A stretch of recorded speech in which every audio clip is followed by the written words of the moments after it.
سب مسائل کا حل صرف اسلام ہے، یوتھ ونگ کا یہی دوست پیغام ہے۔ الحمدللہ رب العالمین، الصلاۃ والسلام علی رسولہ الامین وعلی آلہ وصحبہ اجمعین الی یوم الدین۔ اما بعد فاعوذ باللہ من الشیطان الرجیم، بسم اللہ الرحمن الرحیم۔ یا ایھا الذین آمنوا کونوا انصار اللہ کما قال عیسی ابن مریم للحواریین من انصاری الی اللہ، قال الحواریون نحن انصار اللہ فآمنت طائفة من بنی اسرائیل وکفرت طائفة فأيدنا الذين آمنوا على عدوهم فأصبحوا ظاهرين۔ وقال رسول الله صلى الله عليه وسلم لن يبرح هذا الدين قائما يقاتل عليه عصابة من المسلمين حتى تقوم الساعة، أو كما قال عليه الصلاة والسلام۔ رب اشرح لي صدري ويسر لي أمري واحلل عقدۃ من لسانی یفقہوا قولی۔ محترم امیر جماعت اسلامی ہند جناب سید سعادت اللہ حسینی صاحب،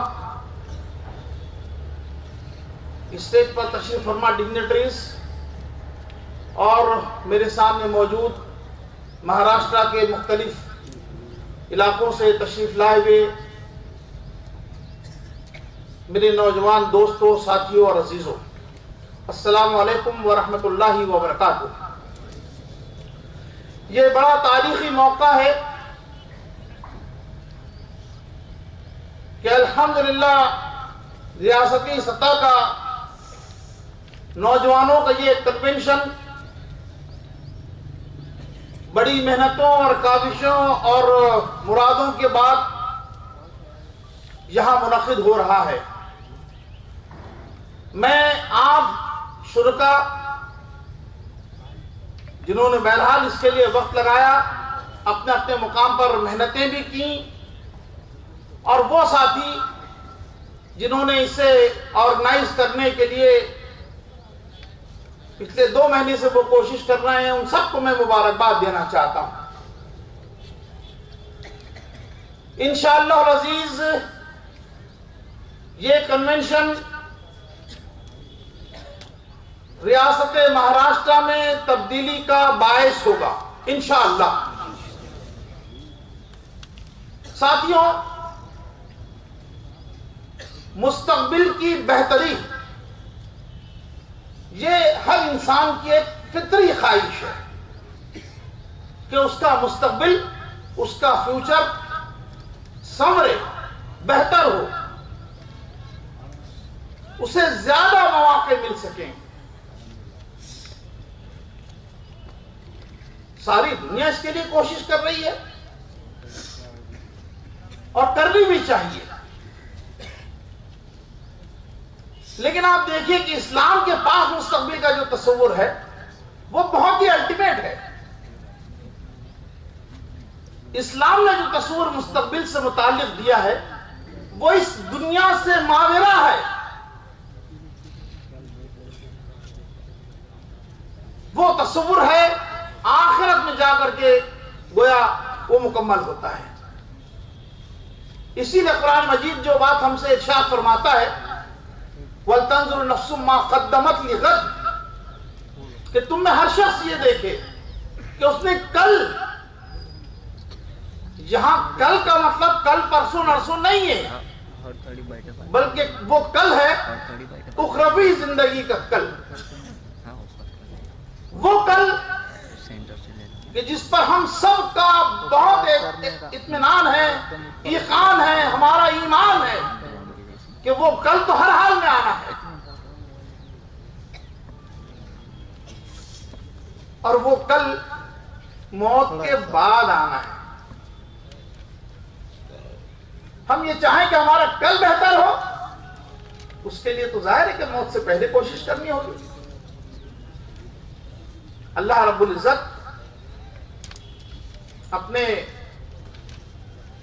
دائی اجل کو ہمارے پاس بھیجے اور ہمیں بلائے، اس سے پہلے کوشش کرنی ہوگی۔ بھائیوں، یہ جو عنوان میرے ذمہ کیا گیا ہے، یہ سورہ صف کی ایک آیت کا چھوٹا سا ٹکڑا ہے، کونوا انصار اللہ۔ حضرت عیسیٰ علیہ السلام، میں پورا ترجمہ آپ کے سامنے پڑھوں۔ اللہ رب العزت ارشاد فرماتے ہیں کہ اے لوگوں جو ایمان لائے ہو، اللہ کے مددگار بنو، جس طرح عیسیٰ ابن مریم نے حواریوں کو خطاب کر کے کہا تھا کہ کون ہے اللہ کی طرف بلانے میں میرا مددگار، اور حواریوں نے جواب دیا تھا کہ ہم ہیں اللہ کے مددگار۔ اس وقت بنی اسرائیل کا ایک گروہ ایمان لایا اور دوسرے گروہ نے انکار کیا۔ پھر ہم نے ایمان لانے والوں کی ان کے مقابلے میں، ان کے دشمن کے مقابلے میں تائید کی اور وہی غالب ہو کر کے رہے۔ دیکھیں، یہ جو بات میں ابھی آپ کی خدمت میں عرض کر رہا تھا، اس کو آپ اس سے ریلیٹ کریں تو بات زیادہ وضاحت کے ساتھ میں سمجھ میں آ سکتی ہے کہ جس گروہ کا یہاں تذکرہ ہوا، جن حواریین کا تذکرہ ہوا، اور ان حواریین کے علاوہ قرآن مجید میں بہت سارے دیگر گروہوں کا بھی تذکرہ آیا ہے، جن میں سے بعض واقعات صرف اور صرف نوجوانوں سے متعلق ہیں۔ یہاں آپ حضرات کو زحمت دینے کا اور بلانے کا، سفر کر کے یہاں آنے کی دعوت دینے کے پیچھے مقصد یہی ہے کہ اپنے مستقبل کو سنوارنے کی کوشش اور کاوش کرنا، یہ ہماری پہلی ضرورت ہے۔ وہ مستقبل جو کل اور پرسوں آنے والا ہے وہ بھی، اور وہ مستقبل جو ہمارے موت سے ماوراء ہے، موت کے آگے کی جو زندگی ہے، اس سے متعلق بھی ہم تیاری کریں۔ اس لیے کہ نبی کریم صلی اللہ علیہ وسلم نے ارشاد فرمایا کہ القیس من دان نفسہ وعمل لما بعد الموت، کہ دانا شخص وہ ہے کہ جو موت کے بعد آنے والی زندگی کے لیے عمل کرے۔ ارشاد فرمایا کہ کون ہے اللہ کی راہ میں، اللہ کے دین کی نصرت کے لیے میرا مددگار؟ حضرت عیسیٰ علیہ السلام نے پوچھا تو حواریین نے کہا کہ ہم ہیں اللہ کے مددگار۔ کم تھی ان کی تعداد؟ اللہ کے دین کو یا اللہ کو مدد کی کیا واقعی ضرورت ہے؟ یہ ایک سوال ایک عام ذہن میں اٹھتا ہے کہ کیا واقعی اللہ کو کسی مدد کی ضرورت ہے؟ وہ تو ساری دنیا کا فرمانروا ہے، مدبر ہے، منتظم ہے، ہم سب کو پیدا کرنے والا ہے، ہماری جانیں اس کے قبضوں میں ہے، قبضے میں ہے، تو پھر کیا یہ کیا بات ہے؟ اللہ رب العزت نے یہاں اپنے ان بندوں کو اپنا مددگار کہا ہے کہ جو اس کے دین کی نصرت کے لیے کوشش کریں۔ ان بندوں کو مددگار کہا ہے جو ان کے بندوں کو راحت فراہم کرنے کے لیے محنت کریں، جو دھرتی پر دنیا میں انصاف، جسٹس قائم کرنے کے لیے کوشش کریں۔ ان لوگوں کو کہا کہ یہ میرے مددگار ہیں۔ یہ تو اللہ رب العزت نے اپنے بندوں کو بہت ہی مقام بلند عطا فرمایا ہے، ورنہ ایک معبود اور ایک عبد، ایک خالق اور ایک مخلوق، ان کے درمیان کیا مطلب ایک مقام اور مرتبے کا کیا تعلق ہو سکتا ہے؟ لیکن اللہ تعالیٰ نے اپنے بندوں کو، ان بندوں کو کہ جو اس کے دین کی نصرت، اس کے لیے کوشش اور کاوش کرے اور بندوں کو ان کے رب سے ملانے کے لیے کوشش کرے، ان کے بارے میں کہا کہ وہ میرے مددگار ہیں۔ اب جب اللہ رب العزت اپنے بندوں سے خود یہ کہے کہ یہ میرے مددگار ہیں، یہ میرے ہاتھ ہیں، یہ میرے پیر ہیں، یہ میرے مددگار ہے، تو اندازہ لگایا جا سکتا ہے کہ اللہ تعالیٰ نے اپنے بندوں کو کتنا مقام بلند عطا فرمایا ہے۔ اور اسی مقام بلند کی کوشش کے لیے یا اس کے حق کی ادائیگی کے لیے قرآن مجید میں بیشتر مقامات پر بات ہم کو ملتی ہے کہ قرآن کہتا ہے کہ بھاگو، سابقوا الی الخیرات، سابقوا الی المغفرہ، دوڑو بھاگو کوشش کرو. اور کوشش کرنے کی عمر، اصل عمر وہ یہ نوجوانی کی عمر ہوتی ہے میرے دوستوں اور ساتھیوں. اور اللہ رب العزت اس نوجوانی میں یہ فہم اور یہ عقل عطا فرمائے کہ وہ اپنی زندگی کا سب سے صحیح فیصلہ کرے کہ مجھے اللہ کے دین کی نصرت کی کوشش اور کاوش اور اس کی محنت سے وابستہ ہونا ہے. تو یقین مانیے اس نے اپنی زندگی کا سب سے اہم فیصلہ کیا ہے. اس نے فیصلہ کیا ہے آخرت کا فیصلہ کیا ہے. اس نے فیصلہ کیا ہے اپنی اخروی زندگی کو کامران کرنے کا اور کامیاب کرنے کا فیصلہ کیا ہے. وَمَنْ أَرَادَ الْآخِرَةَ وَسَعَىٰ لَهَا سَعْيَهَا وَهُوَ مُؤْمِنٌ فَأُولَٰئِكَ كَانَ سَعْيُهُمْ مَشْكُورًا. جو آخرت چاہتے ہیں اور اس کے لیے کوشش کرتے ہیں، جو ارادہ کرتے ہیں آخرت کا اور اس کے لیے محنت اور کوشش کرتے ہیں، تو اللہ رب العزت کہتا ہے کہ ہم ان کی اس کوشش کو، اس سعی کو ہم قبول کرتے ہیں اور ان کی یہ سعی مشکور ہوتی ہے. اللہ اس کا بدلہ دیتا ہے. تو بھائیو، آپ مبارکباد کے قابل ہیں کہ آپ نے اس موقع پر اپنے آپ سے یہ عزم کیا ہے کہ آپ اس ملک میں رہ کر اسلام کے صحیح نمائندے بنیں گے. دیکھیے، اس ملک میں رہنے والے جو لوگ ہیں وہ مجھ سے اور آپ سے اسلام کو سمجھتے ہیں.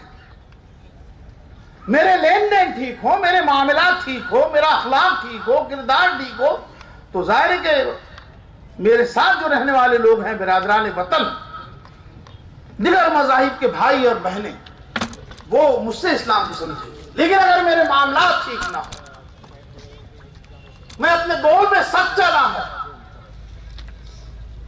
میں وعدہ کرتا ہوں اور مکر جاتا ہوں، میں دھندا کرتا ہوں، ویاپار کرتا ہوں اور اس میں میں جھوٹ بولتا ہوں، تو یہ جو ریپریزنٹیشن ہے، یہ جو نمائندگی ہے، یہ صرف میری نہیں ہے بلکہ یہ نمائندگی اسلام کی نمائندگی ہے. لوگ کہتے ہیں کہ اچھا اسلام شاید ان کو یہی سکھاتا ہوگا. تو یقین مانیے کہ آپ کا اس ملک میں بالعموم اور ساری دھرتی میں، ساری دنیا میں بالخصوص آپ دیکھیے کہ بہت اہمیت کا مقام ہے. لیکن ہم لوگ عام طور پر اس بات کو سمجھتے نہیں ہیں. نوجوانوں سے اللہ رب العزت جو کام دینا چاہتا ہے وہ بہت عظیم کام ہے. نوجوانوں کی غیر معمولی تاریخ ہے، اسلامی تاریخ بھی زبردست تاریخ ہے. ہم سورہ کہف پڑھتے ہیں، میں اس پر زیادہ تفصیل میں گفتگو کرنا نہیں چاہتا، لیکن بس اشارتاً کچھ باتیں عرض کرنا چاہتا ہوں. قرآن مجید میں کہتا ہے سورہ کہف میں کہ نحن نقص علیک نبأہم بالحق، ایک زبردست قسم کا واقعہ ہے سورہ کہف کے اللہ رب العزت نے ارشاد فرماتا ہے. وہ واقعہ کچھ اس قسم کا ہے کہ وقت کا جو کچھ بھی باطل سرکار تھی، باطل حکومت تھی یا باطل بادشاہ تھا، اس نے جو کچھ بھی حق کے ماننے والے لوگ تھے ان کو سپریس کرنا شروع کیا. اب یہ صورتحال بنی کہ لوگوں کو لگا کہ ہمیں اپنا ایمان بیچنا پڑے گا یا اس سے سودا کرنا پڑے گا. تو کچھ نوجوانوں نے اپنے ایمان کو بچانے کے لیے، اس سے سودا نہ کرنا پڑے، انہوں نے غار میں پناہ لی. اور روایتوں میں آتا ہے کہ کئی 100 سال وہ اس میں رہے. تو انہوں نے وہاں جا کر کے پناہ لے لی، لیکن وہ اس بات کے لیے تیار نہیں ہوئے کہ ہم اپنے ایمان کا سودا کریں، ہم اپنی شردھا کو بیچیں. ہم یہ کہتے ہیں کہ اس دھرتی کا بنانے والا مالک ایک ہے، اور لوگ ہم سے یہ منوا لے کہ نہیں، ایک نہیں کئی ہیں. انہوں نے اس بات کو قبول نہیں کیا، بلکہ وہ اپنی اس عزم کے اوپر میں ڈٹے رہے. نحن نقص علیک نبأہم بالحق انہم فتیۃ آمنوا بربہم وزدناہم ھدی وربطنا علی قلوبہم اذ قاموا فقالوا ربنا رب السماوات والارض لن ندعو من دونہ الہا لقد قلنا اذا شططا. بڑے غیر معمولی بات اللہ رب العزت نے اس میں ارشاد فرمائی ہے. کیا مثل قصہ تمہیں سناتے ہوں. چند نوجوان تھے جو اپنے رب پر ایمان لے آئے تھے اور ہم نے ان کو ہدایت میں ترقی بخشی تھی، اور ہم نے ان کے دل اس وقت مضبوط کر دیے جب وہ اٹھے اور انہوں نے اعلان کر دیا کہ ہمارا رب تو بس وہی ہے جس نے آسمانوں اور زمین کو بنایا، اور اسے چھوڑ کر کے ہم کسی معبود کو نہ پکاریں گے، اور اگر ہم ایسا کریں گے تو بیجا بات کریں گے. یہ ایک واقعہ، اور اس کے علاوہ اور کئی واقعات ہیں جس میں جو قرآن مجید میں آئے ہیں جن کا تعلق نوجوانوں سے۔ صحابہ اکرام رضوان اللہ تعالی علیہ مجمعین کی زندگی میں ہم جائیں، نبی کریم کے دست حق پرست پر جن لوگوں نے ایمان قبول کیا تھا، تو ہم وہاں سیدنا ابو بکر کو بھی پاتے ہیں، لیکن ساتھ ہی سیدنا علی کو بھی پاتے ہیں کہ جب انہوں نے ایمان قبول کیا تو روایتوں میں ایک بات یہ آتی ہے کہ وہ 12 سال کے تھے، اور ایک روایت میں بات آتی ہے کہ وہ 14 سال کے تھے۔ تو جہاں بڑی عمر کے لوگ تھے، صحابہ تھے، وہیں کم عمر کے بالکل نوخیز لوگ بھی ان کے ساتھ تھے، نوخیز صحابہ بھی تھے جن کی عمریں بہت کم تھی۔ روایتوں میں یہ بات بھی آتی ہے کہ حضرت عبیدہ بن حارث، جب آپ مبعوث ہوئے اور آپ نے دعوت پیش کی، اور ابتدا میں جو لوگ آپ کے دست حق پرست پر ایمان قبول کیے ان میں صرف ایک صحابی تھے، حضرت عبیدہ بن حارث، جو نبی کریم صلی اللہ علیہ وسلم سے عمر میں کچھ زیادہ تھے۔ سیدنا ابو بکر صدیق کے بارے میں بھی بات آتی ہے، اگر ان دونوں کو پکڑے تو ان کے علاوہ کوئی اور صحابی ایسے نہیں تھے ابتدائی دنوں میں جو حضور سے عمر میں بڑے تھے۔ علی تھے، اور ہم بے شمار صحابہ کے نام لے سکتے ہیں کہ جن کی عمریں بہت کم تھی، انہوں نے ایمان قبول کیا اور آخری دم تک نبی کریم صلی اللہ علیہ وسلم کے ساتھ اس حق کی جو گویا کام تھا، حق کی جو لڑائی تھی، جو کشمکش تھی، اس کشمکش میں انہوں نے اپنے آپ کو تیار کیا۔ آج بھی نوجوانوں آپ انقلاب کے نقیب بن سکتے ہو، تبدیلی اگر آ سکتی ہے تو آپ ہی کے ذریعے آ سکتی ہے۔ یہ ملک جو ہمیں بہت عزیز ہے، اس ملک میں ہم یہاں پیدا ہوئے اور اسی کی مٹی میں ہمیں دفنایا جائے گا۔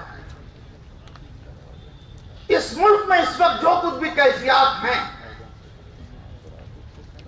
عدل کی، انصاف کی، انجسٹس کی یا جسٹس کی، وہ سب ہمارے سامنے ہیں۔ اس ملک کو بنانا آج کی پہلی پراتھمکتا ہم کو ہمارے سامنے ہونی چاہیے۔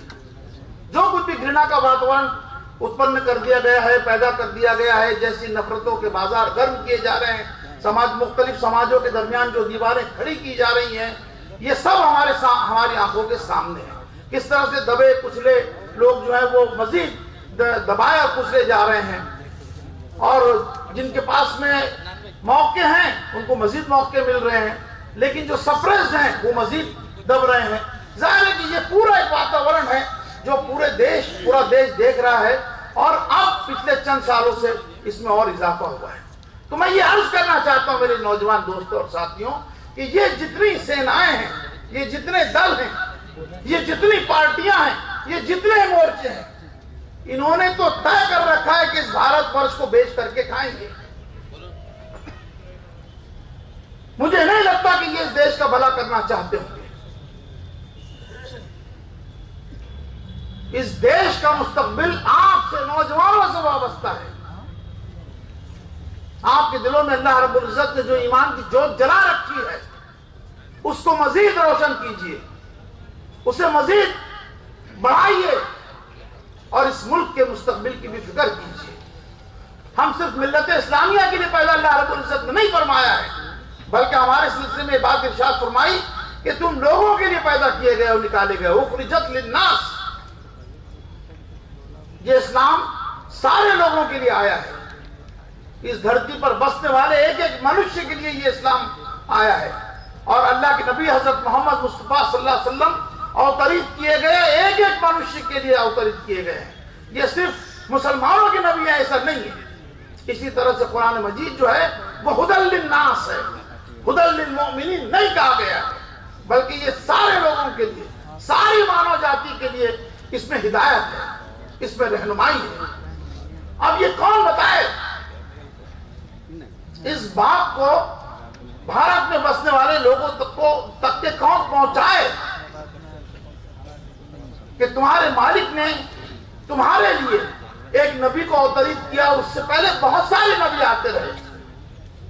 انتم سندیشہ حضرت محمد مصطفیٰ صلی اللہ علیہ وسلم اس دنیا میں تشریف لائے، اور اس انتم سندیشہ پر مالک پربھو نے، ایشور اللہ نے سب سے آخر میں اپنا کلام دبیہ قرآن اوترت کیا، اور اس کا کارن ہم نے بتایا کہ وہ ہدی للناس، وہ بینات من الہدی والفرقان کی، یہ لوگوں کی ہدایت کے لیے اللہ رب العزت نے نازل کیا ہے۔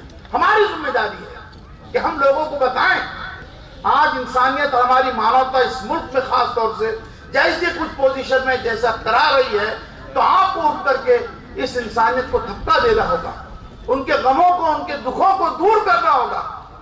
یہ ذمہ داری ہے آپ کی ذمہ داری ہے، میری ذمہ داری ہے کہ میرے قدم اگر اٹھے تو عام لوگوں کے، عام جن کی بھلائیوں کے لیے اٹھے، اس ملک میں فتنہ و فساد ختم ہو، اس ملک سے گھرنا کا واتاورن ختم ہو، اس ملک سے نفرت ختم ہو، اس ملک میں عدل آئے، انصاف آئے، جسٹس آئے، شانتی کا واتاورن پر نرمان ہو۔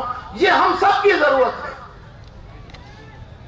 جب اس طرح کا واتاورن نرمان ہوگا تو آپ کی بات سلیقے کے ساتھ سنی بھی جائے گی۔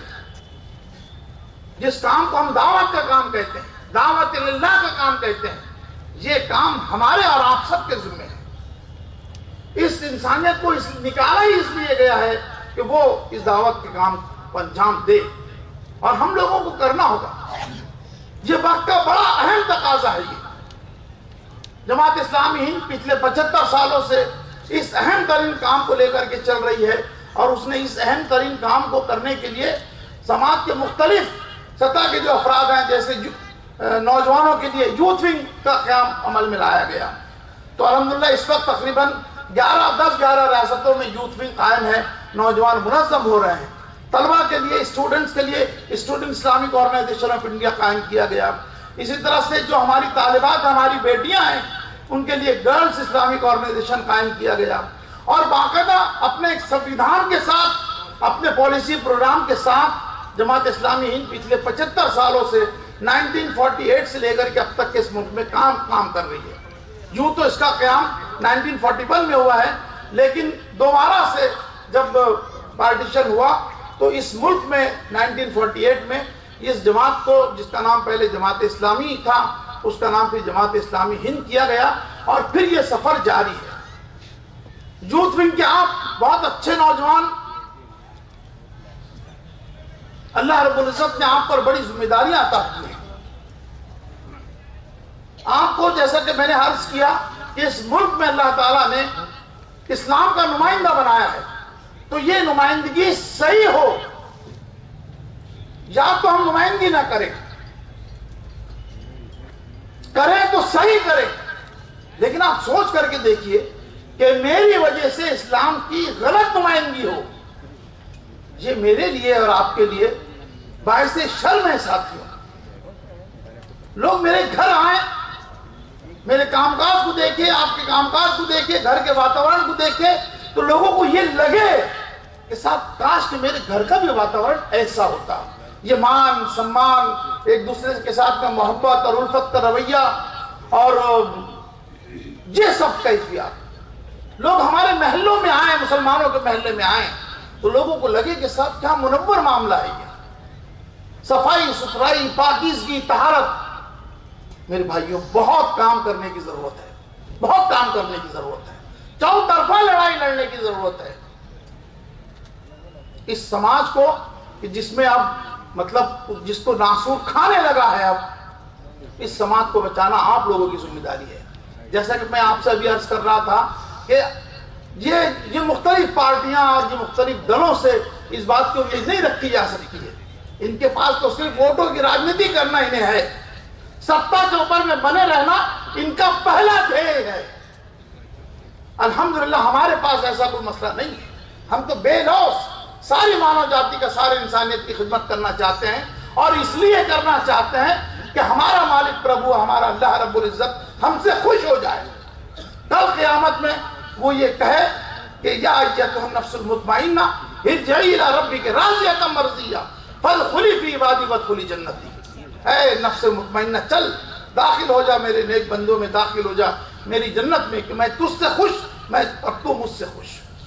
یہ ہے اصل میں ہمارا اصل گول، یہ دھیے ہے اصل، اس کو لے کر کے ہم چل رہے ہیں۔ خدا نخواستہ کوئی ساتھی یہ نہ سمجھے کہ اس کام کو کرنے کے پیچھے یا اگر کہیں کوئی مسکنسیپشن ہے تو اسے ہم کو دور کر لینا چاہیے کہ ہم ان کاموں کو کرنے کے پیچھے ہم میں سے کسی کا یہ مقصد نہ ہے، نہ ہونا چاہیے کہ صاحب اس کے ذریعے سے ہمارا کوئی سوشل اسٹیٹس بلند ہو، لوگوں میں ہماری ناموری ہو، لوگ ہمارے بارے میں گویا ہمارا نام لے ہمارے پیچھے سے۔ بالکل ایسا نہیں ہے۔ اس کام کو ہم صرف اس لیے کرنا چاہتے ہیں کہ کل آخرت میں کامیاب ہو جائے اور ہمارا مالک اللہ رب العزت ہم سے خوش ہو۔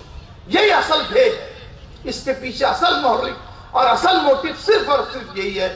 اسی مقصد کو اسی کو سامنے رکھ کر کے آپ لوگ بھی کوشش کیجئے، آپ کو مختلف مقامات سے بلا کر کے یہی بات ہم آپ کی خدمت میں رکھنا چاہتے ہیں کہ میں اور آپ اپنے مقام اور اپنے مرتبے کو پہچانیں۔ جیون میں بہت ساری سمسیایں ہیں، مانتے ہیں، معاش کی پریشانی ہے، بہت ساری سماجک ہے، برائیاں، بیماریاں ہیں، بہت ساری چیزیں ہیں، لیکن میرے بھائیوں یہ تو ساری زندگی چلتی رہے گی۔ اللہ رب العزت نے آپ کی نوجوانی کی قوت، طاقت اور پاور اور پوٹینشیل صرف اس لیے نہیں دیا ہے کہ آپ ساری عمر اسی کے اندر میں لگا دیں، بلکہ یہ سب چیزیں چلے گی۔ اس کے ساتھ ساتھ ہماری زندگی کا جو اصل نصب العین ہے، قیام دین کے لیے کوشش کرنا، اقامت دین، یہ ہماری نصب العین اسی لیے کہتے ہیں کہ وہ چیز جو ہمارے بالکل آنکھوں کے سامنے ہو، اسی کو کہا جاتا ہے۔ تو یہ بالکل ہماری نظروں کے سامنے ہو اور ہم اس کے لیے برابر کوشش اور کاوش کرتے ہیں۔ اللہ رب العزت ایسے ہر بندے کے سلسلے میں اللہ نے بڑی بشارتیں سنائی ہیں کہ جو اس کے لیے، اس کے دین کی نصرت کے لیے کوشش کرے، اس کے دین کے قیام کے لیے محنت کرے، راتوں کو جاگیں، اس کے لیے تڑپے، اس کے لیے چلے، اس کے لیے پسینہ بہائے، وقت آنے پر اپنا خون بھی اس کے لیے دے۔ اللہ نے ایسے بندوں کو بہت پسند فرمایا ہے، بہت پسند فرمایا ہے۔ ہم نے جس حدیث کی تلاوت کا شرف حاصل کیا تھا اس میں اللہ کے نبی صلی اللہ علیہ وسلم یہی بات ارشاد فرما رہے ہیں کہ یہ دین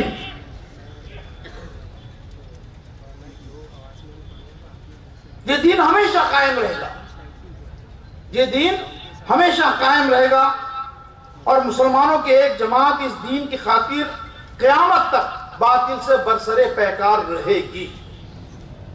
ہم یہ دعا کرتے ہیں ہماری پروردگار سے کہ اللہ رب العزت وہ لوگ کہ جو اس دین کے لیے کاوش اور کوشش کر رہے ہیں ان میں ہمارا بھی شمار فرما لے، اس جماعت میں ہمارا بھی شمار فرما لے، اس لیے کہ پتہ نہیں کل آخرت میں ہم نہیں کہہ سکتے کہ ہمارے سلسلے میں ہمارے بارے میں کیا فیصلہ کیا جائے گا۔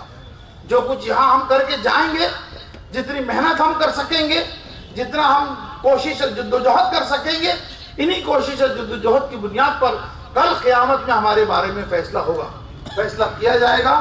اور اگر اس وقت جب کہ اللہ کی عدالت لگی ہوگی عرش کے سائے میں اور سارے لوگ بالکل دست بستہ ہوں گے، اور اس وقت اگر ہم میں سے کسی کا نام پکار کر کے ہم سے حساب کا سوال کر لیا گیا تو ہم تباہ ہو جائیں گے۔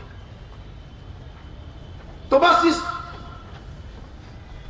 گویا خواہش کے ساتھ کہ اللہ رب العزت جس وقت روز قیامت موجود ہوگا اس وقت ہمارا نام سوال کرنے والوں کی صف کے اندر میں اللہ رب العزت نہ رکھے، بس یہی خواہش ہے۔ اس خواہش کے تکمیل کے لیے جو کچھ ہم کر سکتے ہیں ہم کو کرنا چاہیے۔ میں آپ کو مبارکباد دینا چاہتا ہوں سبھی نئے یوتھ ونگ کے ممبرز کو کہ جنہوں نے یوتھ ونگ کی ممبرشپ اختیار کی، ان لوگوں کو بھی کہ جنہوں نے ابھی اختیار نہیں کی لیکن انشاءاللہ العزیز اس کنونشن کے لوٹنے کے ساتھ ہی وہ یوتھ ونگ کی ممبرشپ کو اختیار کریں گے، میں انہیں بھی مبارکباد دینا چاہتا ہوں اور نئے خواہشات کا اظہار کرتا ہوں۔ بالکل ایسا ہی کیجئے، ارادہ کیجئے، آخرت کے سفر میں ہم سب مل کر کے انشاءاللہ العزیز ساتھ جائیں گے۔ وآخر دعوانا ان الحمدللہ رب العالمین۔